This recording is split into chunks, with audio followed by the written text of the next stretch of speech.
श्री गोविंद गोपीनाथा मदन मोहन।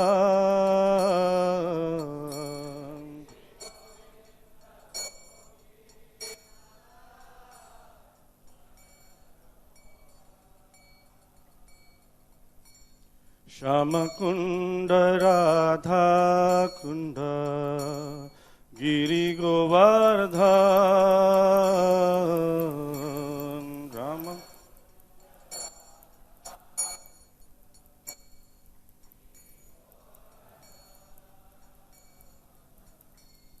कालिंदी यमुना जय जय महावन।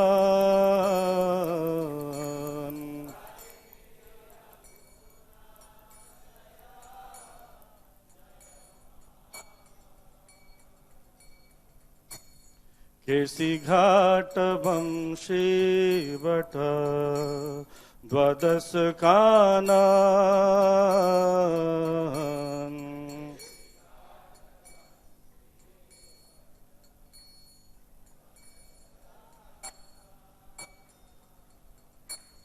जहाँ सब लीला कोइलो श्री नंद नंदन।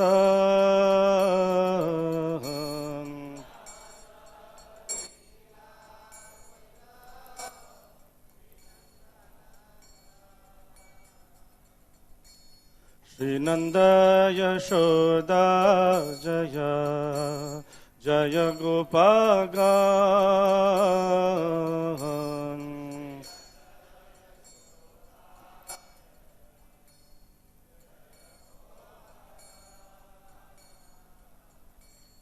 श्री दामादि जय जय धेनुवत्सगण।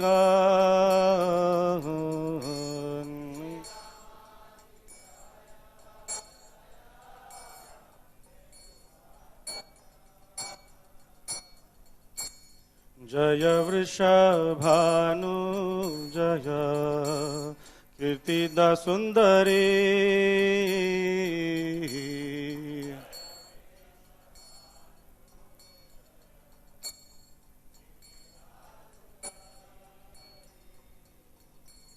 जय पूर्णमासी जय आभिर नागरी।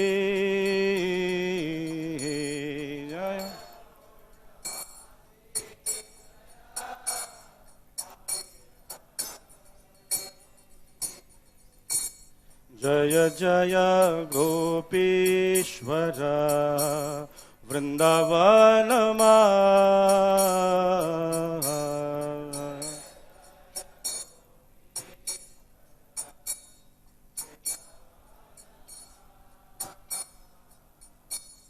जय जय कृष्ण सखा बटु दुजरा।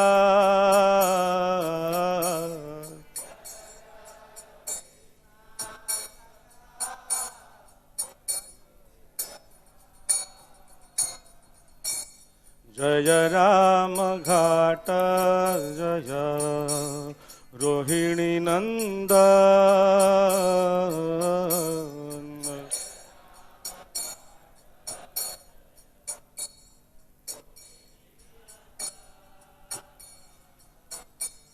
जय जय वृंदावन वसिजत जन। जय जय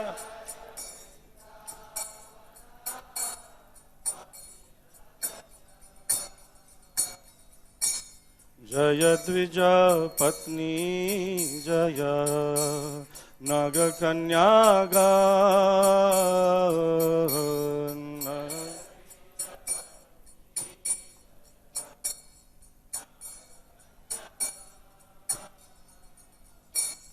भक्ति तेजहारा पैलो गोविंद चरण।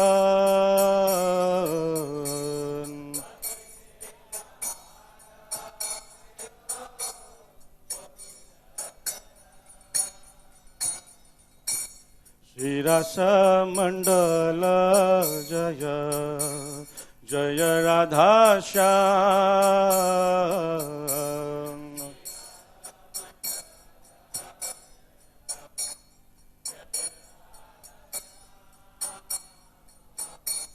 जय जय रासलीला सर्वमनोरम।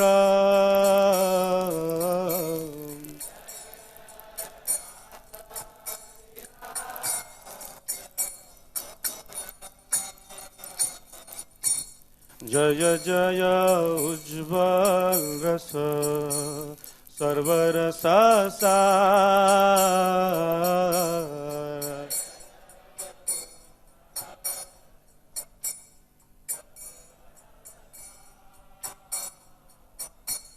परिकिया भावे जहाँ ब्रजते प्रचार।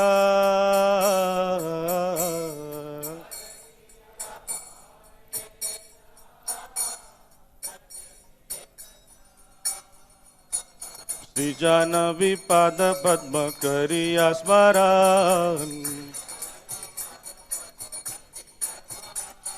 श्री जानवी पाद पद्म करिय स्मरण। दीन कृष्ण दासे कहे नाम संकीर्तन। दीन कृष्ण दासे कहे नाम संकीर्तन। नाम संकीर्तन नाम संकीर्तन। गिरि गोवर्धन गिरि गोवर्धन गिरि गोवर्धन। गिरि गोवर्धन गिरि गोवर्धन। गिरि गोवर्धन गिरि गोवर्धन। गिरि गोवर्धन जय गिरि गोवर्धन। गिरि गोवर्धन जय गिरि गोवर्धन। प्रभुपाद प्रभुपाद प्रभुपाद प्रभुपाद।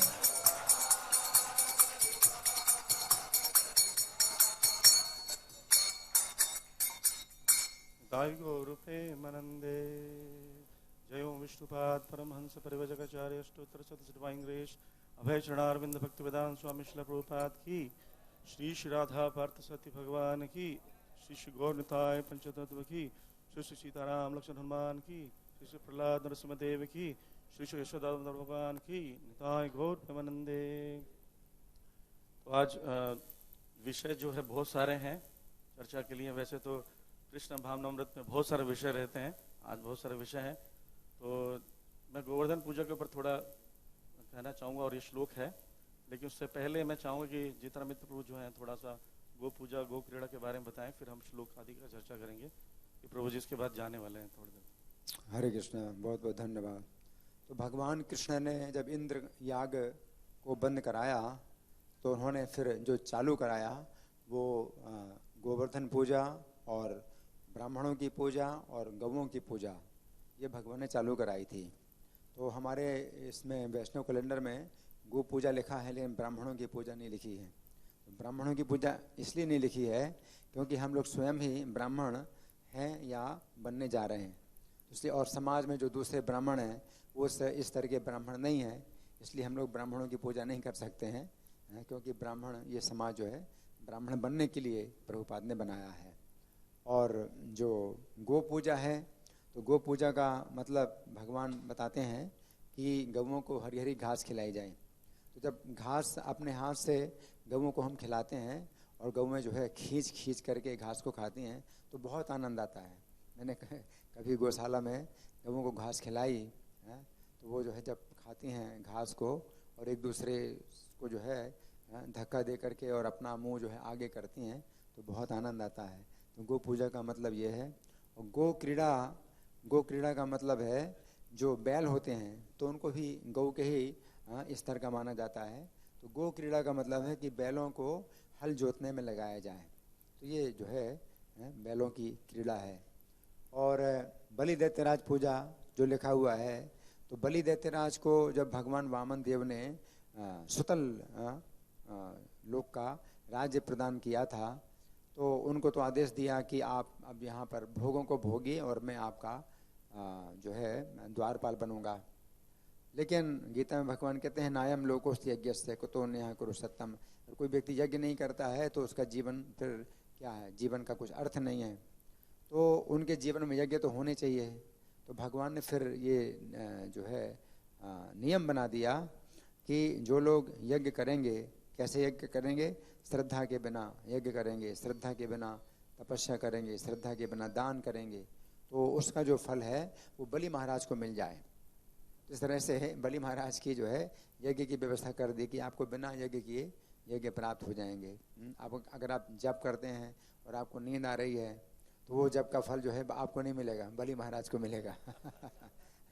आप जप कर रहे हैं, आपका जो है मन जो है अशांत है और बहुत चंचल है, तो इस तरह से जो आपका जप है वो आपको नहीं मिलता है, फल नहीं मिलता है, बलि महाराज को मिलता है। तो इस तरह से भगवान ने गो पूजा और जो है ब्राह्मणों की पूजा और गोवर्धन की पूजा आज के दिन कराई है, और इसका जो है अर्थ यही है। हरे कृष्ण। अच्छा, रसिकानंद प्रभु का जो आज आविर्भाव दिवस है, तो इनका तो बहुत विस्तृत चरित्र है, लेकिन गौड़ी वैष्णव चरितामृत में कुछ संक्षेप में बातें बताई गई हैं। रसिकानंद प्रभु ये श्यामानंद प्रभु के शिष्य हैं, और एक बार एक मुगल शासक था जिसने इनको जो है मारने के लिए एक पागल हाथी छोड़ा था। तो ये पालकी में बैठ करके और उसके ही महल की तरफ जा रहे थे, और उस शासक ने जो है पागल हाथी छोड़ दिया। तो जो पालकी ढोने वाले 4 कहार थे, वो इनकी पालकी को जमीन में रख करके और अपनी जान बचा करके भाग गए। रसिकानंद प्रभु को कोई भय नहीं हुआ, वे जो है पालकी से बाहर निकले और पागल हाथी इनकी तरफ ही आ रहा था। आप जानते हैं पागल हाथी अगर दौड़ करके आए किसी के पास तो क्या करेगा, लेकिन ये बिल्कुल नहीं घबराए। इन्होंने अपना जो है कमंडलू का जो जल है वो निकाल करके उस हाथी के ऊपर छिड़का और हरे कृष्णा बोला, गौरांगा और हरे कृष्णा जैसे ही उसने बोला तो वो हाथी ने जो है अपनी चाल बदल ली और अपनी सूंड को जो है ऊपर उठाया और अपना मस्तक को नीचे जो है झुकाया, और वो भी जो है इनके ही स्वर में बोला हरे कृष्णा इस प्रकार से उस हाथी को इन्होंने दीक्षा प्रदान कर दी, उसको कंठी माला भी पहनाई, उसको तिलक लगाया और उसका नाम रखा गोपाल दास। अरे तो गोपाल दास हम माला पर जब तो नहीं कर सकता है, ये इनके आदेश का जो है उसने जीवन भर पालन किया। तो उस हाथी को इन्होंने आदेश दिया था कि कभी भी वैष्णवों को अगर देखते हो, वेशभूषा वैष्णवों की अगर देखते हो तो उनको जो है हमेशा प्रणाम करो, और उनके हाथ से ही जो कृष्ण का प्रसाद है वो खाया करो और कुछ मत खाया करो। तो उसने नियम बनाया था कि जो वैष्णव हैं वो जो कुछ भी देंगे खिलाएंगे वही खाएगा और वैसे कुछ नहीं खाएगा। और ये जो हाथी था गोपाल दास, ये फिर जंगल में जाकर के और दूसरे हाथियों को भी जो है मनाता था, समझाता था कि हाँ तुम भी जो शिष्य बनो, हमारी तरह तुम भी शिष्य बनो। तो रसिकानंद प्रभु से जो है मिलाता था और उनसे जो है दीक्षा दिलाता था। और ये जो गोपाल दास हाथी था ये इतना भक्तों के साथ जो है हिला मिला था कि जहाँ बाजार में जो महाजन होते थे जो अन्न बेचते थे, उनके जो है गेहूं और चने के बोरे रखे होते थे, तो गेहूं चने के बोरे अपने उठा करके ले आता था और भक्तों की जमात में डाल देता था। तो उस समय जो है जो वैश्य लोग थे, व्यापारी लोग थे, वो बड़े उद्विग्न हो गए कि ये तो जो है मतलब बोरी की बोरी उठा लेता है। तो रसिकानंद प्रभु से कहा कि आपका ये गोपाल दास तो हमारा दिवाला निकाल देगा, क्योंकि बोरी की बोरी उठा के ले जाता है। तो रसिकानंद ने समझाया कि नहीं, ये वैष्णवों की सेवा का तरीका नहीं होता है। जो व्यापारी लोग होते हैं उनके सामने खड़े हो जाया करो और जितना वो दें तुम्हें उतना ही लेकर के आया करो।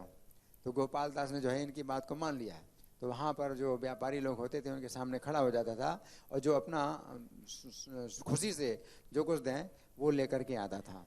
तो इस प्रकार से ये गोपाल दास जो है रसिकानंद प्रभु का जो है शिष्य बन गया। और आगे चल कर के एक साहसुजा नाम का एक जो है बादशाह था, तो उसने इनको जो है किसी प्रकार से गोपाल दास को चाहा कि मेरे महल में आ जाए। तो गोपाल दास तो किसी को अपने पास आने नहीं देता था, केवल साधु संतों को ही आने देता था। तो फिर एक बदमाश जो है साधु का रूप धारण कर लेता है। तो बेचारा हाथी है, वो क्या जाने कि कौन बदमाश है कौन सच्चा साधु है। तो साधु की वेशभूषा मान करके जो है उसके पीछे पीछे चला गया और वो जो है उसको साहसुजा के महल में भेज दिया। अब वहाँ पर तो भक्तों का प्रसाद मिलने वाला नहीं, तो गोपाल दास ने फिर फास्टिंग रखा, उपवास ही रखा।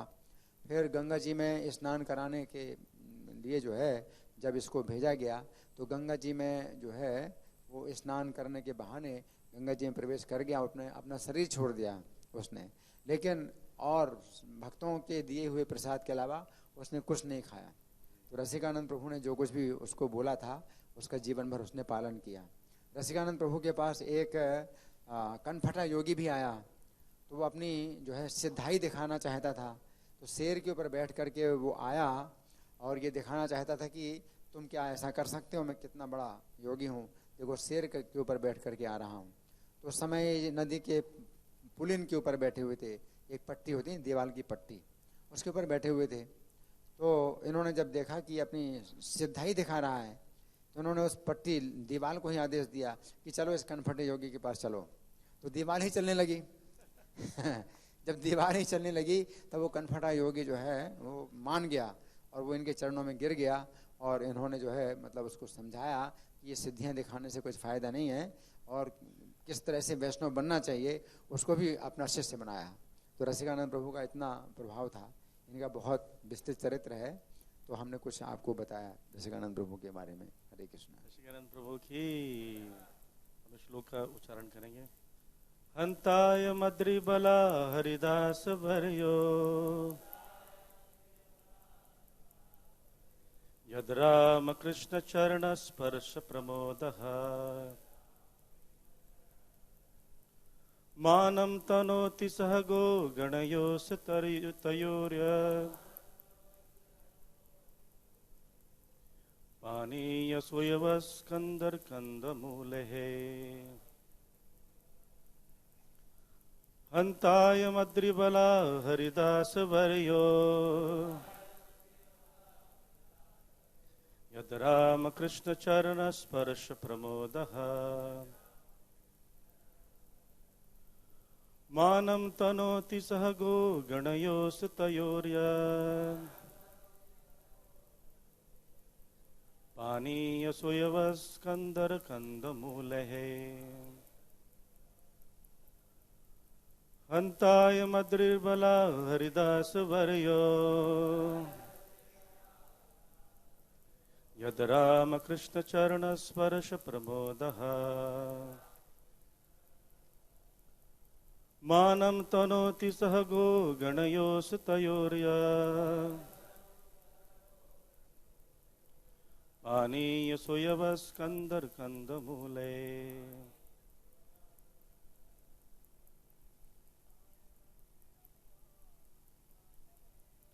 हंताय मद्रिबला हरिदास भर्यो यद राम कृष्ण चरण स्पर्श प्रमोदः मानो तनु श्रीरो गणयोस्तयोर्यत्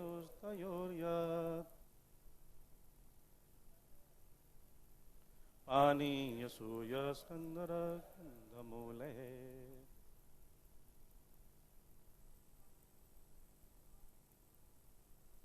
हंताय मद्रिबला हरिदास भर्यो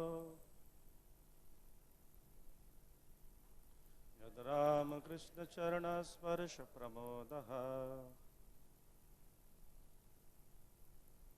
मानं तनोति सह गो गणयोस्तयोर्यत् पानीय सुयवस्कंदर कंदमूले। हन्तायम् अद्रिर्बला हरिदासवर्यो यद् रामकृष्णचरणस्पर्शप्रमोदः मानं तनोति सह गोगणयोस्तयोर्यत् पानीयसुयवस्कन्दर्कन्दमूलः।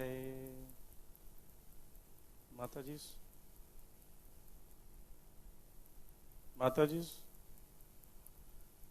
शब्दार्थ हंत ओहो अयम यह अद्रिः पर्वत अबलः हे सखियों हरिदास वर्यः भगवान के सेवकों में से सर्वश्रेष्ठ यत् चूंकि राम कृष्ण चरण कृष्ण तथा बलराम के चरण कमलों के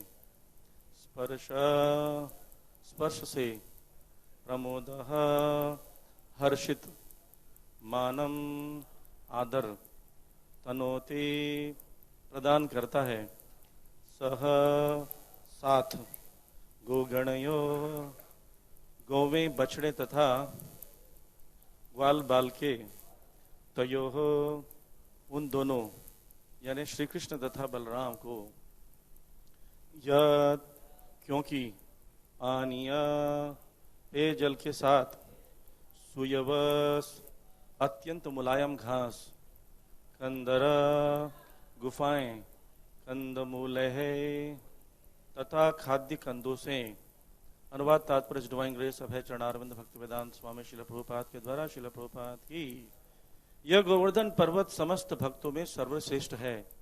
सखियों यह पर्वत कृष्ण तथा बलराम के साथ साथ उनकी गौओं बछड़ों तथा ग्वाल बालों की सभी प्रकार की आवश्यकताओं पीने का पानी अति मुलायम घास गुफाएं फल फूल तथा तरकारियों की पूर्ति करता है। इस तरह यह पर्वत भगवान का आदर करता है। कृष्ण तथा बलराम के चरण कमलों का स्पर्श पाकर गोवर्धन पर्वत अत्यंत हर्षित प्रतीत होता है। तात्पर्य इस प्रकार है। उपयुक्त उद्धरण श्रील प्रभुपाद कृत चैतन्य चरितामृत मध्य लीला 1834 से लिया गया है। श्रील विश्वनाथ चक्रवर्ती ठाकुर ने गोवर्धन पर्वत के ऐश्वर्य की विवेचना इस प्रकार की है।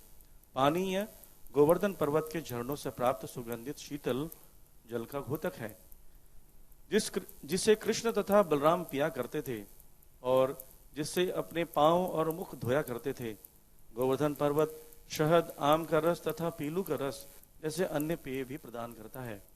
सोयवस दुर्वा अर्थात दुब्र घास को बतलाता है जिससे अर्घ्य की धार्मिक भेंट दी जाती है। गोवर्धन पर्वत में घास भी होती है जो सुगंधित मुलायम तथा गौओं की वृद्धि एवं उनमें दूध बढ़ाने के लिए लाभप्रद है। इस तरह यह घास आध्यात्मिक पशुओं को खिलाने के काम आती है।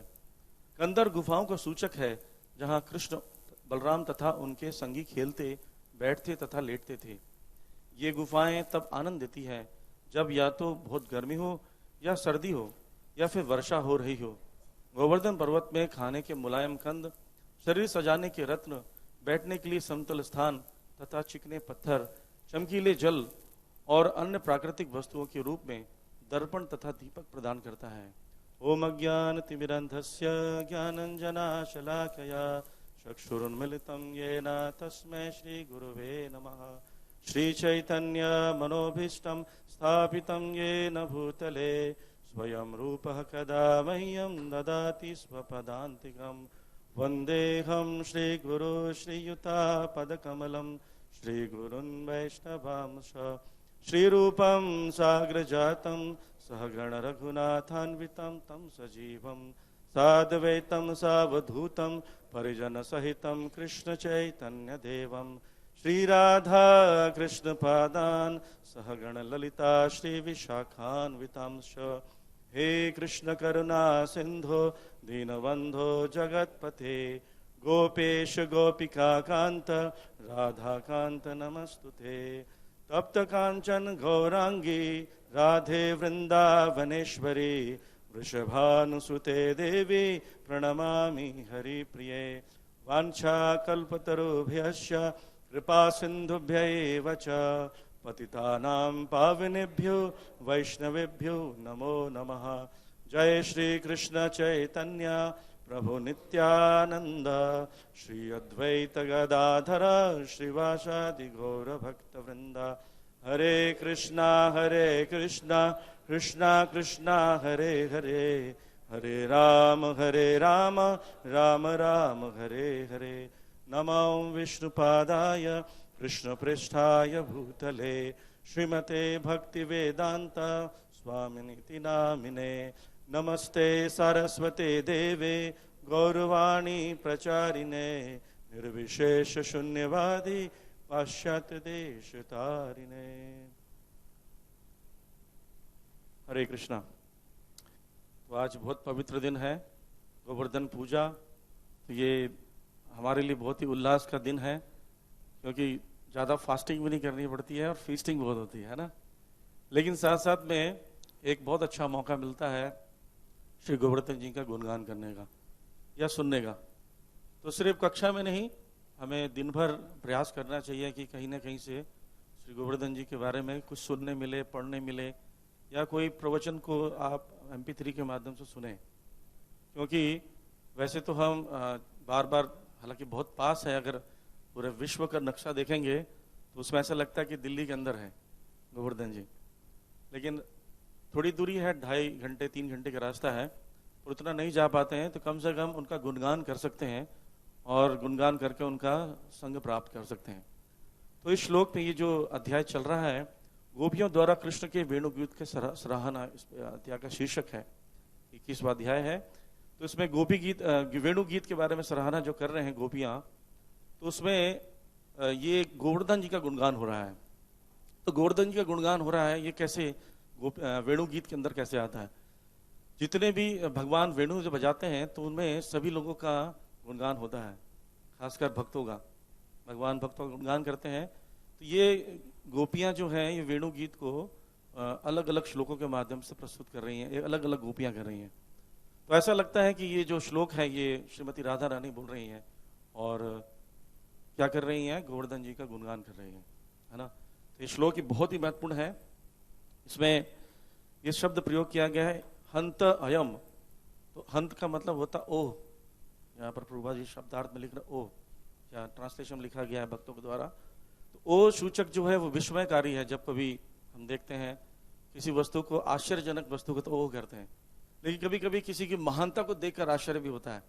तो यहाँ उनकी महानता को देखकर आश्चर्य प्रकट करते हुए श्रीमती राधा रानी इशारा करते हुए बोल रही है, क्या बोल रही है? हंत अयम, यह अद्री, अयम अद्री। अद्री का मतलब होता है पर्वत, है ना। तो अद्री यहाँ गोवर्धन जी का नाम नहीं ले रही हैं। तो सनातन गोस्वामी अपनी टीका में प्रस्तुत करते हैं कि नाम क्यों नहीं ले रही है, इसका 3 कारण है। पहला कारण है कि बहुत ही समीप है। कोई व्यक्ति या अपना परिचित व्यक्ति सामने होता है तो हम ज्यादातर नाम नहीं लगते हैं उसका, व्यक्ति का, है ना। जैसे बोलते हैं इन प्रभु जी का घर वहां है, ऐसा बोलते हैं, नाम नहीं लेते हैं सामने में, है ना। नाम लेना अच्छा नहीं लगता है, समय ऐसा बोलना ये उचित नहीं लगता है। इसलिए बोल रहे हैं हंतम अयम अद्री।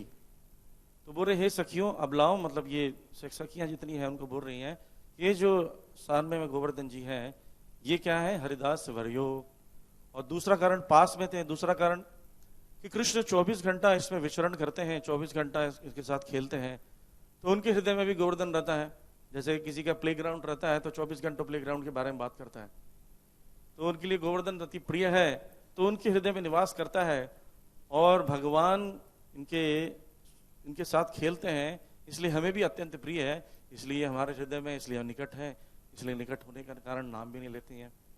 और तीसरा कारण है, कोई व्यक्ति वरिष्ठ हो, कोई उम्र में बड़ा हो, पूजनीय हो, जिनकी हम पूजा करते हैं, आदर करते हैं, उनका नाम नहीं लेते हैं, ये उचित नहीं है। जैसे अपने गुरु का नाम जब तक कोई पूछता नहीं है तब तक गुरुदेव बोलते हैं, गुरु महाराज बोलते हैं, नाम लेकर नहीं पुकारते हैं।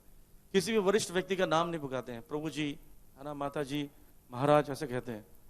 तो ये शिष्टाचार है। तो वैसे ही श्रीमती राधा रानी जो है अपने श्रीमत उंगली से इशारा करते हुए रही, यह है गोवर्धन। तो ये गोवर्धन बोलने से अच्छा क्या बोलेंगे? यह पर्वत, यह इनका, यह। तो ये अच्छा तरीका है कहने का। और वहां पर यह शब्द प्रयोग कर रहे हैं अबला। अबला के इसमें सनातन गोस्वामी कहते हैं, अबला शब्द ये सूचित करता है कि कृष्ण के विरह में वो क्या हो गई हैं, उनसे मिलना चाहती हैं और वो क्या हो गई हैं, अबला हो गई, इनके अंदर शक्ति नहीं है, बल नहीं है। और अबला का मतलब वैसे भी स्त्री होता है, पर एक टीका के अनुसार सनातन गोस्वामी बता रहे हैं कि वो दुबली हो गई हैं बेचारी, चिंता में दुबली हो गई हैं, इसलिए अबला कर रहे हैं। और आगे कहती हैं कि हरिदास वरियो, हरिदास, तो हरिदास इसलिए बोल रही हैं क्योंकि इनकी स्थिति बड़ी हरिदासों में भी वरी है। वरीय मतलब हो गया बहुत ही महान, जैसे प्रहलाद महाराज बोलते हैं ना असुर वरीय, उनको बोलते हैं असुर श्रेष्ठ, असुरों में श्रेष्ठ। वैसे ही क्या बोल रहे हैं, हरिदासों में श्रेष्ठ। श्रीमद् भागवत में देखेंगे तो बहुत से हरिदासों का वर्णन है। वैसे तो सभी जो भक्त हैं वो हरि के दास ही हैं, लेकिन फिर भी मुख्य हरिदास का जो उदाहरण दिया गया है वो श्रीमद् भागवत में 3 ही लोगों को दिया गया है। एक तो युधिष्ठिर महाराज हैं, युधिष्ठिर महाराज जिन्होंने भगवान की कृपा प्राप्त कर राजसूय यज्ञ किया और राजसूय यज्ञ से पूरे विश्व के सम्राट बन गए, उनका नाम हो गया। तो ये भगवान की कृपा से ही हो पाया था, उनकी ही सलाह थी, उनकी ही कृपा प्राप्त थी, इसलिए राजसूय यज्ञ हुआ, इसलिए उनको हरिदास कहा जाता है। और दूसरे हैं स्थान पर हैं उद्धव जी। तो श्री उद्धव जी जो है उनका स्थान भी ऊंचा है, क्योंकि उन्होंने गोपियों के लिए संदेश लेके गए थे कृष्ण का, और गोपियों के भाव को समझे और समझ के आए। वहां पर उन्होंने कई दिन निवास भी किया ब्रजवासियों के साथ, इसलिए उनको जो स्पेशल जो कृपा प्राप्त है, इसलिए वो भी एक हरिदास है। तीसरा स्थान जो है वो है गोवर्धन जी का। पर इन तीनों में अगर देखें तो सर्वश्रेष्ठ जो है वो अकॉर्डिंग टू श्रीमती राधा रानी कौन है, बेस्ट कौन है, गोवर्धन जी है ना, श्री गोवर्धन धाम की। तो ये हरिदास वरीय शब्द का यहाँ पर वर्णन किया गया है। और बोल रहे हैं कि ये धन्य क्यों है, ये धन्याति धन्य है, जितने भी धन्य लोग हैं उनमें भी अति धन्य है। क्यों धन्य है, क्योंकि हमारे जो सबसे प्रिय जो कृष्ण हैं उनके लिए पूरी व्यवस्था करते हैं, है ना। क्या व्यवस्था करते हैं, यहाँ बता रहे हैं कि पानी या सुयवस कंदर कंद मूले, क्या करते हैं, पानी, पानीय शब्द जो है वो पानीय शब्द बताया गया, पीने योग्य जल, पानी कहा गया। तो ज्यादातर जल को पानी बोल लेते हैं हम लोग, पर पानी शब्द का मतलब है पीने योग्य, पर ऐसे पानी बोल लेते हैं। आप जाके उड़ीसा और बिहार यूपी में जाएंगे तो पानी जल लिखा रहता, कहीं कहीं ऐसे प्याऊ भी लिखा रहता, पानी जल यानी पीने योग्य जल। तो पानीय शब्द का मतलब पीने योग्य है, पानी शब्द ही पीने योग्य जल, तो पीने योग्य जल जल ऐसा लिखा रहता है। एनीवे, पर यह कि पानी शब्द यहाँ पर संस्कृत में लिखा गया पीने योग्य। तो वो पीने योग्य सिर्फ जल प्रदान नहीं करते हैं, पीने योग्य क्या प्रदान करते हैं, जैसे प्रभुपाद जी अपने तात्पर्य यहाँ पर तात्पर्य बताया जा रहा है प्रभुपाद जी के शिष्यों के द्वारा कि इसमें शहद पीने योग्य है ना, आम का रस पीने योग्य है, पीलू के रस, पीलू का फल देखा आप लोगों ने, ये बताते हैं जो पीलू पोखर जो है बरसाना में है, बताते हैं कि पीलू के फल गिरने से भी पीला हो गया, ऐसा बताते हैं। हालांकि वहां पर कई बार वर्णन आता है कि श्रीमती राधा रानी के हाथ जो मेहंदी से रचे हुए थे उन्होंने धोया था, उससे पोखर पीला हो गया था, तो पीलू के फल वहां पाते हैं। तो पीलू का फल भी बड़ा अच्छा होता है, खाने के योग्य होता है, तो उसका रस भी प्रदान करते हैं गोवर्धन जी। तो ऐसे यहाँ बता रहे हैं कि खाने पीने के लिए तो बड़ी व्यवस्था वहां पर, और अनेक प्रकार के पेय जल भी देते हैं, और क्रिस्टल क्लियर एकदम चमकीले जल प्रदान करते हैं कि आप पिएंगे तो आपको आनंद आ जाएगा, उसमें कोई फिल्टर करने की जरूरत नहीं है अलग से, है ना, कोई आरओ सिस्टम लगाने की जरूरत नहीं है, आप जस्ट पिए और आपको आनंद ही आनंद है। उसमें वो क्या करता है, झरनों से होकर आता है, तो हर्ब से पेड़ों से होकर आता है, तो उसमें शक्ति भी होती है ना, उसमें जितने मतलब हर्बल कंटेंट उसके अंदर रहता है, सारा मिनरल सारा। अभी हम लोग जो जल पीते हैं दिल्ली जल बोर्ड का, वो तो फिर बहुत ही मुश्किल है उसको पीना, उसको पीने से जितने ही वाटर में डिजीज है उसके साथ ही आते हैं। हाँ, तो वहां पर उल्टा है, जितने भी उनके साथ में जो सखा थे वो कीर्तन करते हैं, नाच करते हैं, डांस करते हैं, और भोजन के बाद जब जल पीते हैं तो उनका शरीर भी स्वस्थ रहता है और आनंद भी मिलता है। तो यहाँ पर पानी शब्द का मतलब ये मतलब है।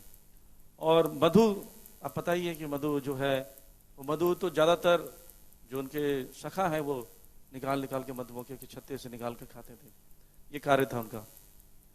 और क्या प्रदान करते हैं? सुयवस।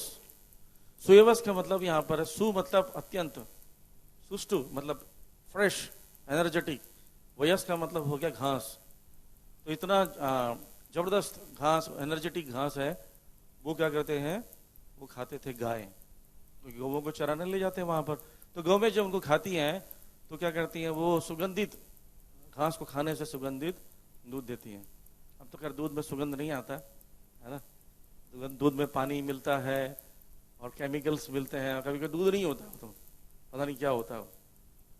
अभी एक वीडियो हमारे पास आया था, उसको एक स्टेशन में एक व्यक्ति चाय बेच रहा था, वो बताता है कि जो पेंट होता है ना, जो हम लोग पेंट करते हैं, व्हाइट पेंट को लेकर निकाल कर उसको चम्मच से दूध में घोल लेता है, और उसको दूध में घोलने के बाद उसको एक छोटे से डिब्बी से जो पेंट निकाल कर, क्रिस्टल के पेंट आते हैं ना, क्रिस्टल के जो ऑयल पेंट जैसे होते हैं कुछ, तो उससे दूध बनाता है, दूध बनाकर उसे चाय बेचता है।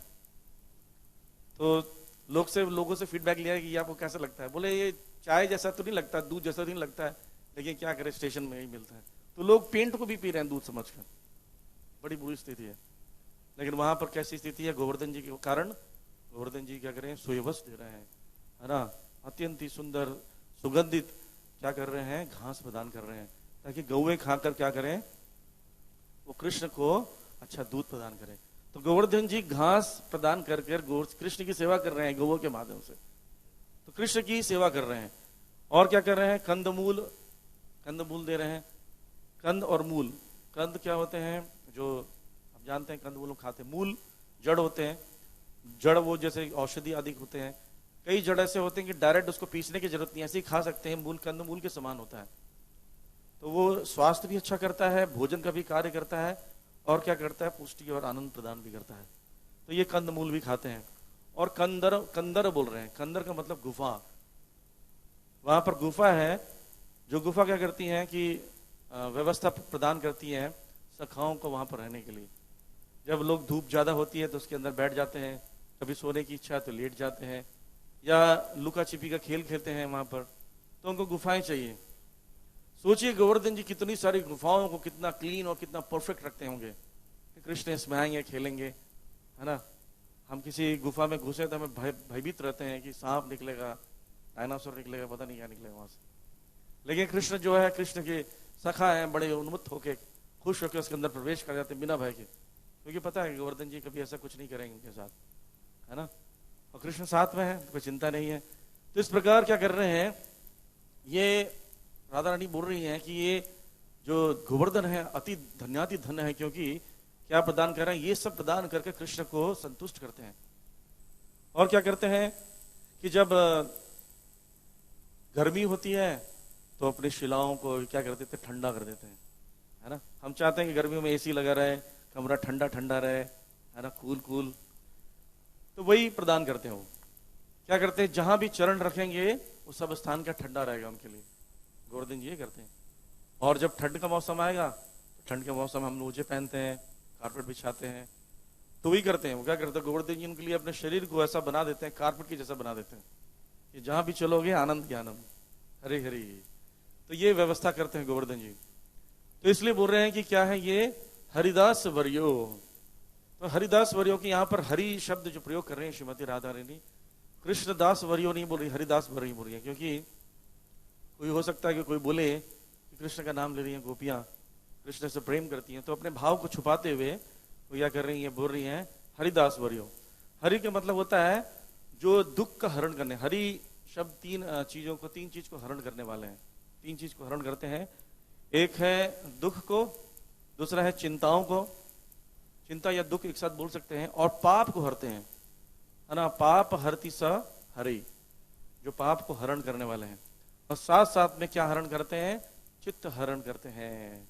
तो गोपियों के चित्त को हरण करने वाले हरि, इनडायरेक्टली ऐसे बोल रही हैं, वो हरि जो हमारे चित्त का हरण कर लिए हैं, उनके दास हैं, ठीक है, इसलिए हरिदास। पर हरिदासों में वरीय हैं, सबसे ज्यादा प्रसिद्ध हैं, उच्च हैं। तो हरिदास वरीय जो है वो भी कैसे हैं, हरि के समान होते हैं। जैसे भक्तों में भगवान के समान गुण आ जाते हैं। कैसे गुण आ जाते हैं, वो भी क्या करते हैं, दूसरे को दुख को देखकर दुखी हो जाते हैं, उनको दुख का निवारण कार्य करने लगते हैं, है ना। चाहते हैं कि जितने भी उनके संपर्क में लोग रहे उनके किसी प्रकार से भी उनके पाप नष्ट हो जाए। तो पाप हरण करने, चिंता हरण करने वाले भक्त भी होते हैं, इसलिए यहाँ बोल रहे हैं हरिदास वरियो, तो सर्वश्रेष्ठ हैं। और क्या करते हैं, ये जो चरण स्पर्श प्रमोद, चरण स्पर्श, कि जैसे ही भगवान के चरण स्पर्श करते हैं तो उनको भी आनंद आता है और भगवान को भी आनंद आता है, दोनों को आनंद आता है। इसमें भगवान को आनंद आता है वही कूल और हॉट का, और गोवर्धन जी को आनंद क्या आता है, गोवर्धन जी इंतजार करते हैं कि भगवान कब चरण रखेंगे। भगवान जैसे चरण रखते हैं उनको बहुत आनंद आता है। और जैसे भक्तों को बताया कि अष्ट सात्विक विकार प्रकट होते हैं, वैसे ही भगवान जब चरण रखते हैं तो गोवर्धन जी में भी सात्विक विकार प्रकट होते हैं।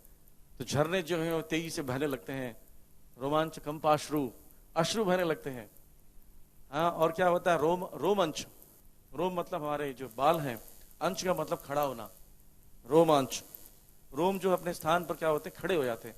तो वहां पे जो घास वो सीधे खड़े हो जाते हैं, पेड़ जो है खरीदे खड़े हो जाते हैं। क्यों? कि कृष्ण ने प्रवेश किया है, कृष्ण ने गोवर्धन जी पर अपना पैर रख दिया है। तो ये उनको भी एक प्रकार से हर्षित होकर ये रोमांच कंपाश्रु प्रकट करते हैं। ठीक है, तो इसलिए बोल रहे हैं चरण स्पर्श, बोलते यद राम कृष्ण चरण स्पर्श प्रमोद। इस प्रकार जब राम कृष्ण, बलराम कृष्ण जो है वो चरण स्पर्श करते हैं तो प्रमोद दोनों को प्रदान करते हैं, मतलब राम और कृष्ण को, या बलराम और कृष्ण को भी, और साथ साथ में इनको गोवर्धन जी को भी आनंद प्रदान हो रहा है।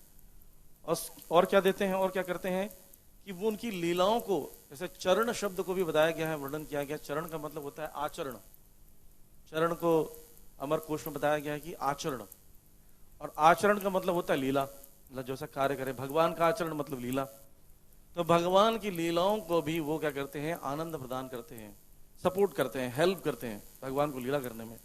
और साथ साथ में जब भगवान उसमें लीला करते हैं तो इनको भी आनंद प्रदान होता है ना। सोचिए आपका शरीर, आपके शरीर अगर काम आ जाए कृष्ण की लीला के लिए तो आपको कितना आनंद आएगा। तो ये है गोवर्धन जी, है ना। गोवर्धन जी भगवान कृष्ण को लीला कराने में सहायता करते हैं। पूरे शरीर में भगवान विचरण कर रहे हो, हम दर्शन भी ठीक से नहीं कर पाते, हमारी तो इतनी स्थिति नहीं है कि हम भगवान का दर्शन भी कर सके। पर गोवर्धन जी क्या कर रहे हैं, गोवर्धन जी के ऊपर सब लोग, जितने भी उनके सखा हैं, गौवे हैं, भगवान कृष्ण हैं, बलराम हैं, वो सभी क्या करते हैं, विचरण करते हैं। तो इस प्रकार उनके आनंद लीला में भी उनको सहायता करते हैं। और यहाँ पर एक शब्द प्रयोग किया गया, गोपियां बोल रही है, श्रीमती राधा रानी बोल रही है, यद राम कृष्ण चरण। तो यहाँ राम शब्द को भी वर्णन किया गया है कि राम शब्द का सिर्फ बलराम से मतलब नहीं है, बलराम शब्द को भी वो छुपा के बोल रही है, क्योंकि कृष्ण का नाम सिर्फ अकेले लेंगे ही तो उनकी भावना जागृत हो जाएंगी। तो बलराम का नाम भी ले रहे हैं कि लोगों को पता न चले, बलराम और राम दोनों, कृष्ण और बलराम दोनों आते हैं, आनंद क्रीड़ा करते हैं, तो बलराम बोल रही हैं। पर यहाँ राम शब्द का मतलब है कि जो आनंद प्रदान के, गोपियों को आनंद प्रदान करने वाला राम है, वो है कौन, कृष्ण, है ना, कि जो राधिका रमण राम कृष्ण। तो यहाँ राम शब्द का ये मतलब है। तो ये आनंद प्रदान करने वाली है, आनंद प्रदान करने वाले हैं गोपियों को, वो कृष्ण, यानी आनंद प्रदान करने राम कृष्ण जो है, वो जो है उनको क्या करते हैं गोवर्धन जी, उनके लिए सहायता प्रदान करते हैं, इसलिए ये हरिदास वर्य हैं। और क्या करते हैं, मानम तनोति, मानम मतलब उनको क्या कर रहे हैं, सम्मान दे रहे हैं, सम्मान प्रदान कर रहे हैं, है ना, रेस्पेक्ट दे रहे हैं। ठीक है, तो इसलिए इनका स्थान बड़ा ऊंचा है। और क्या कर रहे हैं, इसमें महानता क्या है, आप देखिए, हम सब भक्त लोग इधर उधर अलग अलग स्थानों में विचरण करते हैं, लेकिन कृष्ण की सेवा उतनी नहीं कर पाते हैं। इतना सौभाग्य भी नहीं है कि हम सेवा कर सकें। लेकिन देखिए गोवर्धन जी हैं, एक अलग अलग स्थान पर नहीं जाते, एक ही स्थान में रहते हैं। गोवर्धन जी हिलते थोड़ी हैं, एक ही स्थान में रहकर जितनी सेवा कृष्ण की कर सकते हैं, हम शायद पूरे जीवन भर में एक नहीं कर सकते जो एक दिन में कर लेते हैं, है ना। तो इस प्रकार से देखा जाए तो उनका स्थान इतना प्रिय है, कि इतना ऊंचा है कि कृष्ण उसमें क्रीड़ा करने के लिए प्रत्येक दिन जाते हैं, है ना। और एक ही स्थान पर रहकर ही इतना सौभाग्य प्राप्त कर लिए हैं कि भगवान उसमें लीला कर रहे हैं। ठीक है, और बोल रहे हैं कि इनकी शरण में हमें जाना चाहिए। क्यों जाना चाहिए इनकी शरण में, क्योंकि महान भक्तों, बताया है कि महान भक्तों के शरण में जाकर ही हम क्या कर सकते हैं, कृष्ण को प्राप्त कर सकते हैं। बिना भक्तों के, बिना वैष्णव के कृपा के अलावा हम कभी कृष्ण की कृपा प्राप्त नहीं कर सकते। इसलिए अगर हमें चाहिए कि कृष्ण की कृपा प्राप्त हो तो हमें किसके पास जाना चाहिए? महान भक्तों के पास जाना चाहिए। तो महान भक्त, इन सभी महान भक्तों में सर्वश्रेष्ठ महान भक्त कौन है? गोवर्धन, गोवर्धन जी की। तो इसलिए यहाँ पर ये श्लोक में ये वर्णन किया जा रहा है कि घास, गुफाएं, फल फूल, तरकारियां की पूर्ति करने वाले हैं और इस तरह भगवान का आदर भी करता है ये गोवर्धन। तो क्यों ना इसकी पूजा की जाए, इनका गुणगान किया जाए। तो ये घटनाओं के बाद, ये वेणुगीत के बाद आगे के अध्याय में देखें किस प्रकार जो भगवान कृष्ण हैं गोवर्धन लीला करते हैं, गोवर्धन को उठाते हैं। तो उसमें वर्णन किया गया कि किस प्रकार गोवर्धन लीला जो प्रारंभ होता है जब इंद्र की पूजा कर रहे हैं। तो कथा आप लोगों को तो पता है, थोड़ा थोड़ा मैं कथा बताते जाऊंगा। तो थोड़ी थोड़ी शिक्षाएं भी हैं जो हमारे लिए बहुत ज़रूरी है, क्योंकि जैसे कि आप भोजन करते हैं तो रोटी सब्जी दाल चावल होता है, मेन कोर्स होता है, पर उसके साथ थोड़ा बहुत कुछ चटनी अचार पापड़ हो, जैसे खिचड़ी के 4 यार, दही चटनी पापड़ अचार। तो अगर ये उसके सपोर्ट में रहे तो उसमें आनंद बढ़ जाता है। साथ साथ में और क्या होता है कि आपका डाइजेशन भी अच्छा हो जाता है, ठीक है, आप उसको अप्रिशिएट कर पाते उस भोजन को। तो भगवान की लीलाएं जो है मेन कोर्स है, भोजन है, लेकिन के साथ में शिक्षाएं और जो शिक्षाओं को अपने जीवन में अपनाने का प्रयास, ये करने से लीलाओं पूर्ण हो जाती है, लीलाओं का श्रवण पूर्ण हो जाता है। तो हुआ क्या कि जब इंद्र की पूजा करने के लिए व्यवस्था की गई तो वहां पर कृष्ण पहुंच गया और कृष्ण ने बोला कि ये आप पूजा मत कीजिए। तो कृष्ण ने ऐसा नहीं करना है, पहले ही बोल देना या पूजा मत करो बोले से अच्छा उन्होंने प्रश्न पूछा। अरे एक शिशु का कार्य है, बच्चे का कार्य पूछना। तो उन्होंने पूछा कि ये किस शास्त्र में लिखा है ऐसा पूजा करना, कहाँ लिखा है, ऐसा प्रश्न पूछने लगे, ऐसा करने से क्या होगा। तो उन्होंने कहा कि ये जल प्रदान करते हैं, इसलिए हम लोग वर्षा करते हैं, तो हमारा पालन पोषण अच्छे से चलता है, इसलिए पूजा करनी चाहिए। तो फिर उन्होंने बड़े कोमल भाव से, बड़े प्रेम से, तोतली जुबान में जब उन्होंने कहा कि बाबा बाबा इनकी पूजा नहीं करनी चाहिए, हमें गोवर्धन की पूजा करनी चाहिए, इंद्र की पूजा नहीं करना चाहिए। गोवर्धन तो क्या करता है, वर्षा प्रदान करने वाले बादलों को रोकता है, तभी वर्षा यहाँ होती है। नहीं तो देखो वर्षा तो वहां भी हो रहा, समुद्र में हो रहा है। समुद्र ने तो कोई यज्ञ नहीं किया था ना, या मछलियों ने कोई यज्ञ किया था, उन्होंने नहीं किया, तो उनको क्यों जल प्रदान कर रहा हो रहा है? इसका मतलब जल यहाँ भी ऐसे गिरता है। लेकिन अगर बादल ऐसे चले जाएं तो उनको रोकने के लिए गोवर्धन रोकता है, तो इसलिए पूजा इनकी करनी चाहिए। इस टाइप का कई उन्होंने लॉजिक प्रदान किए। तो उनकी कोमल भाषा, तोतली जुबान को से प्रसन्न होकर उन्होंने क्या किया, बोले ठीक है जी, मेरा बेटा बोल रहा है तो आप पूजा करेंगे, यज्ञ करना है, जो भी करना है आप तो गोवर्धन की पूजा करेंगे। सब बोले अनर्थ हो जाएगा, इंद्र का प्रकोप सहन नहीं कर पाएंगे, अब जो भी होगा देखा जाएगा, मेरे बेटे ने कहा है तो सबको करना पड़ेगा। नंद बाबा ने कहा। तो वास्तव में भगवान कृष्ण क्या चाहते थे कि ये बताना चाहते थे कि देवी देवताओं की पूजा को आवश्यकता नहीं है, क्योंकि उनके दिए उनके द्वारा प्रदान जो फल होते हैं क्या होते हैं, टेम्परेरी होते हैं। और बताते हैं कि टेम्परेरी फल को भी प्राप्त करना है तो किससे प्राप्त करना चाहिए, कृष्ण से प्राप्त करना चाहिए। सोच के देखिए कि एक घर का बेटा हो और पड़ोस से मांगना जाए, पड़ोसी से कि कुछ खाने को दे दो, और पिताजी को पता चलेगा तो कैसे लगेगा, जबकि खाने की चीज मांग रहे, बड़ी चीज नहीं मांग रहे, संपत्ति नहीं मांग रहे, सिर्फ 2 वक्त का रोटी भी मांग रहे हैं। अपने मम्मी पापा से मांगेंगे तो ज्यादा अच्छा है। जब माता पिता को पता चलता है कि कोई पड़ोस में मांगने गया तो माता पिता का बुरा लगेगा। भगवान कृष्ण को भी लगता है देवी देवताओं के पास क्यों जाते हैं, छोटी सी चीज हो तो मांगना तो मुझसे मांगिए। तो वैसे तो भगवान से भक्ति मांगना चाहिए, लेकिन फिर भी अगर कुछ अपने सुख सुविधाओं के लिए अगर आशा की जाए तो भगवान कृष्ण के पास जाना चाहिए। ये बात बताना चाहते थे इस लीला के माध्यम से। तो विश्वनाथ चक्रवर्ती ठाकुर इसमें बताते हैं कि भगवान ये चाहते थे कि ये गोवर्धन के पर्वत जो है इसको उठाकर ये लीला करें, ताकि ज्यादा समय तक हम लोग, मैं ब्रजवासियों का संग कर सकूं।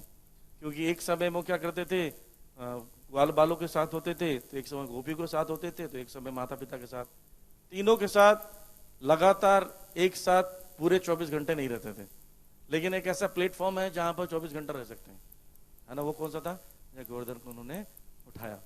तो गोवर्धन को उठाए तो वहां पर गोपियां भी थी, ग्वाल बाल भी थे, वृद्ध गोप भी थे, वृद्ध गोपियां भी थी, उनके माता पिता भी, सभी लोग थे, पूरा ब्रज आ गया था।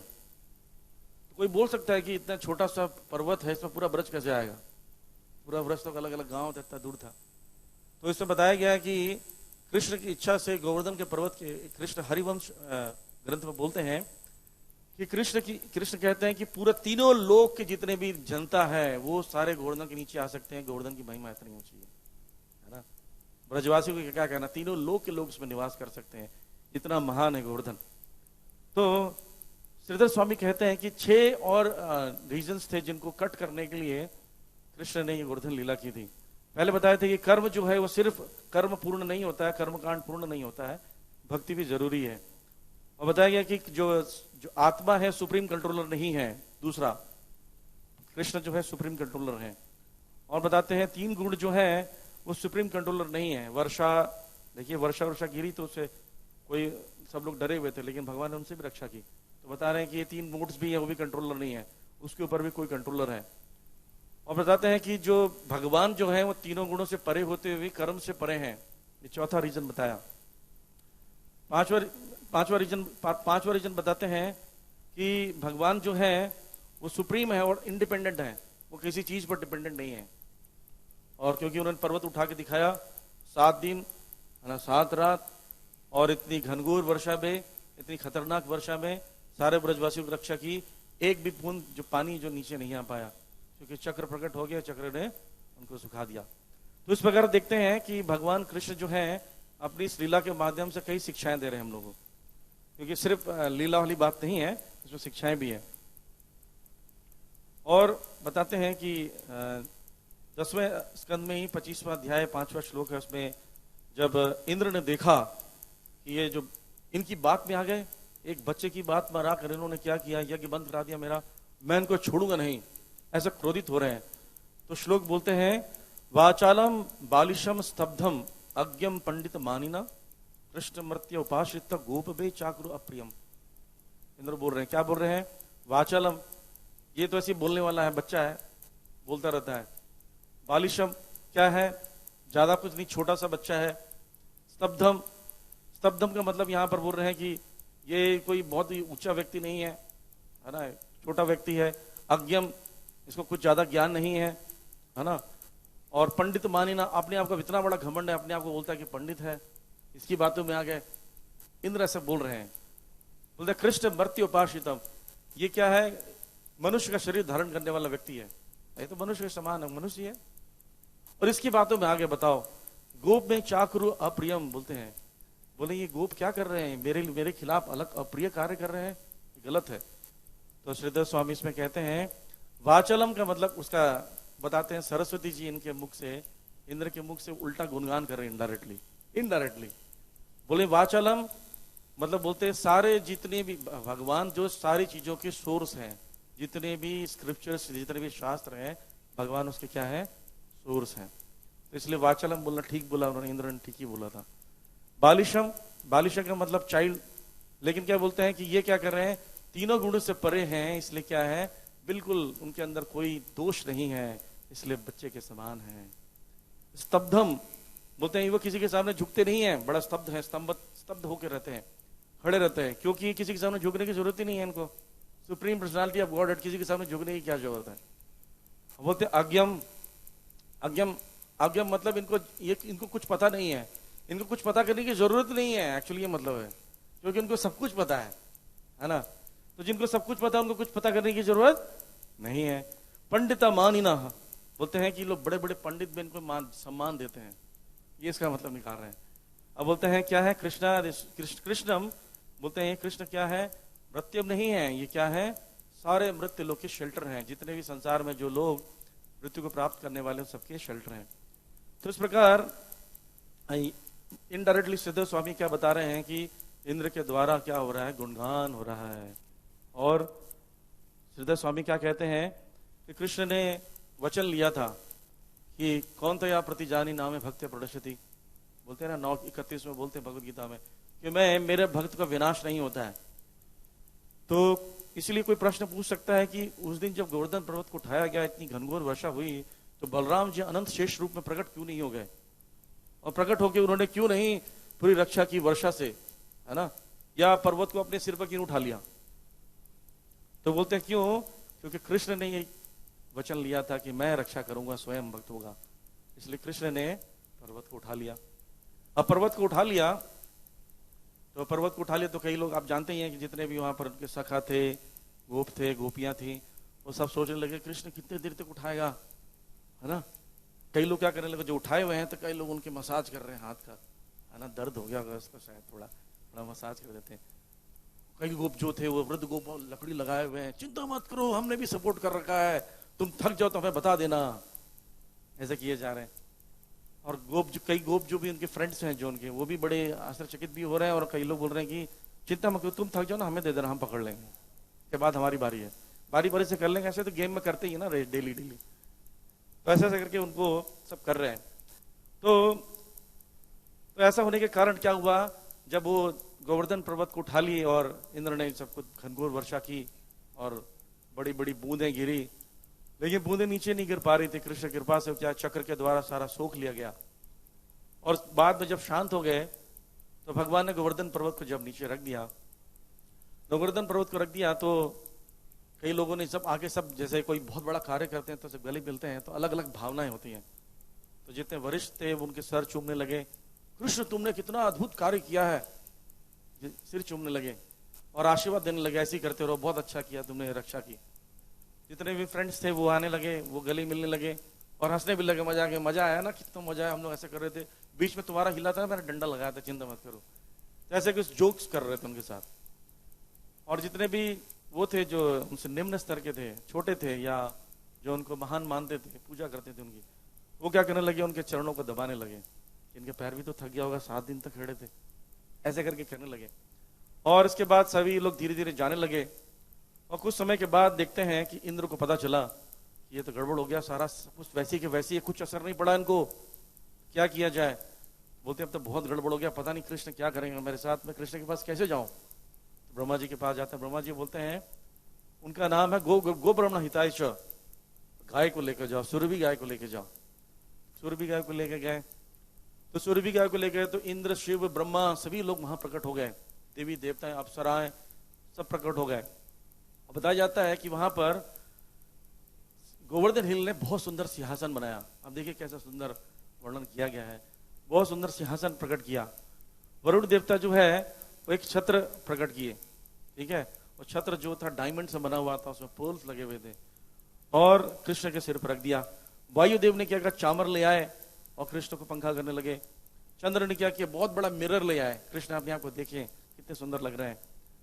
और 7 जो समुद्र हैं वो अलग अलग कुंडों से, अलग अलग स्थानों से स्नान कराने के लिए बहुत सुंदर सुंदर जल ले आए। भूमि ने क्या किया, 7 घड़ों में जेम्स ले आए, बड़े बड़े सुंदर सुंदर जो है पत्थर ले आए। हिमालय पर्वत जो है वो सैंडलवुड ले आया, पेस्ट बनाकर भगवान को लगाने के लिए। और सुमेरु पर्वत जो है वो कपड़े जो स्वर्ण जड़ित गोल्ड से बने हुए लेकर आए। अग्नि ने क्या किया, अगरबत्ती ले आए, उनको जलाना है ना, अगरबत्ती उनका काम है। और ब्रह्मा जी ने क्या किया, पंचामृत ले आए। और ऐरावत ने क्या किया, आकाश गंगा का जो जल है वो ले आए वहां से। और उसके बाद बहुत सुंदर अभिषेक हुआ भगवान का वहां पर। आप जानते हैं गोविंद कुंड है, वहां अभिषेक हुआ सुरभि गाय के दूध से, और इन सब जलों से अभिषेक हुआ, सैंडलवुड से अभिषेक हुआ, और अभिषेक जल से पूरा गोविंद कुंड बन गया।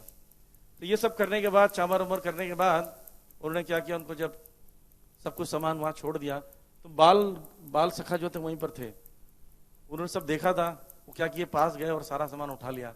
वो भी खेल खेल में क्या कर रहे हैं, भगवान को चामर कर रहे हैं, कोई क्या कर रहा है, कोई क्या कर रहा है। थोड़ी देर बाद जितने भी उनके वरिष्ठ जो गोप आते हैं, बोलते ये सब क्या कर रहे हो, इतनी सुंदर सुंदर चीजें तुम्हें कहाँ से मिली। बोलते हैं कि वो देवी देवता आए थे, मतलब देवी देवता नहीं, बोले ऐसे ऐसे अजीब अजीब, इसके 5 सिर थे, किसी के 4 सिर थे, कई लोग सांप लपेटे हुए थे। बोलते हैं पता है बच्चों लोग कुछ खेल खेलते रहते हैं, शायद ऐसा कुछ हो गया होगा। तो इस प्रकार वहां पर ये गोवर्धन जी के निकट ये लीला हुई थी। आप जाएंगे जब गोवर्धन की परिक्रमा करते हैं, बताते हैं गोवर्धन को परिक्रमा एक बार कर लें, जीवन में एक बार भी कर लें तो दोबारा जन्म नहीं होता है यहाँ भौतिक संसार में। हरि हरि गिरिराज धारण की। तो आज बहुत अच्छा दिन है। गोवर्धन जी, सिर्फ गोवर्धन जी के बारे में सुनकर उनके प्रति श्रद्धा बढ़ाकर उनका गुणगान करना चाहिए। उनके समान सेवा की भावना हमें हमारे अंदर होना चाहिए, ताकि हम भगवान कृष्ण के किसी न किसी प्रकार से अपने शरीर का प्रयोग कर कर सेवा कर सकें, ताकि कृष्ण संतुष्ट हो सकें। तो यही प्रार्थना करना चाहिए गोवर्धन जी से आज, कि हम तो, हमारा शरीर किसी योग्य नहीं है, आपका शरीर तो बड़ा योग्य है, लेकिन आप कृपा करेंगे तो शायद ये शरीर हमारा योग्य हो जाएगा कृष्ण की सेवा के लिए। तो आज प्रार्थना करना चाहिए। और यहाँ पर काफी सेवाएं होती हैं, उस सेवा में सहायता भी कीजिए किसी न किसी प्रकार से। आज गोवर्धन जी के माध्यम से या गोवर्धन जी की सेवा करेंगे तो उनके माध्यम से कृष्ण की सेवा कीजिए। हरे कृष्णा। गिरिराज धारण के। किसी का कोई प्रश्न है? Any question?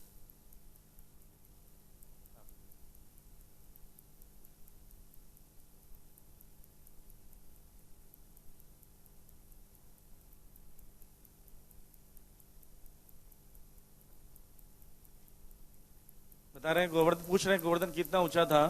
गोवर्धन कितना ऊंचा था तो इसके कल्पना से ज्यादा जरूरी है कि गोवर्धन धीरे धीरे विलुप्त हो रहे हैं। और उससे इम्पोर्टेंट क्या है कि गिरिराज जी जो हैं वो यहाँ पर प्रकट हुए, क्योंकि पहले राधा रानी चाहती थी गिरि गोवर्धन जी पहुंच जाए, यमुना जी पहुंच जाए, ब्रज पहुंच जाए, तब मैं जाऊंगी। तो गिरिराज जी आए, और वो आप जानते हैं द्रोण के पुत्र हैं, द्रोण पर्वत के। तो दमन द्वीप जो स्थान है, समालिक द्वीप कहते हैं उसको, उस द्वीप से जो है एक ऋषि के माध्यम से यहाँ पहुंचे। तो ऋषि का नाम मुझे याद नहीं आ रहा है, पुलस्त ऋषि शायद। पुलस्त ऋषि के माध्यम से यहाँ पहुंचे, और जब पुलस्त ऋषि ने उनको यहाँ पर शौच क्रिया के लिए रुके तो पर्वत को यहाँ रख दिया उन्होंने। और जब रख के शौच क्रिया के लिए गए तो बाद में तो उठाए तो उठे नहीं। जब उठे नहीं तो पुलस्त ऋषि ने श्राप दे दिया कि प्रतिदिन आप एक सरसों के दाने के बराबर साइज में धीरे धीरे नीचे धंसते जाएंगे। तो बहुत नीचे चले गए हैं। तो ये उनकी साइज तो अभी बहुत दिखता है, जो उससे ज्यादा ही थे, और इतना बहुत ही कम दिखते हैं, पर बहुत ही विशाल थे।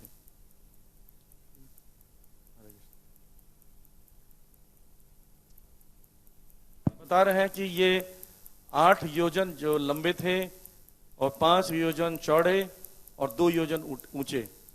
1 योजन जो 12 किलोमीटर के बराबर होता है। तो हिसाब लगा लीजिए कहाँ गए वो। ठीक है, ठीक है। 8, 5, 2, 8 लंबाई में, और चौड़ाई में 5, ऊंचाई में 2, यानी 24 किलोमीटर ऊंचे इतने। तभी 24 किलोमीटर दिखते नहीं है वो, हार्डली मेरे ½ किलोमीटर भी नहीं होंगे वो। हरे कृष्णा प्रभु जी। प्रभु जी, जैसे एक तो हरिदास वर जैसे इसमें बताया श्लोक में, तो गोवर्धन जी की मतलब भगवान के दासों में श्रेष्ठ के रूप में हम समझते हैं भागवतम के अनुसार, पर भगवान के रूप में भी पूजा होती है। तो वो कैसे समझना चाहिए? समझना ये चाहिए कि ये ऐसे तत्व हैं जो, जैसे जब भगवान गोवर्धन जी की पूजा के लिए उन्होंने विधि बताई थी, तो सारे व्रजवासी क्या किया, उनकी परिक्रमा की। उनको अन्य और गांव जो है, नाम स्थान जो है शंकरशन कुंड के पास, वहां पर उन्होंने क्या किया, उनको भोग लगाया था।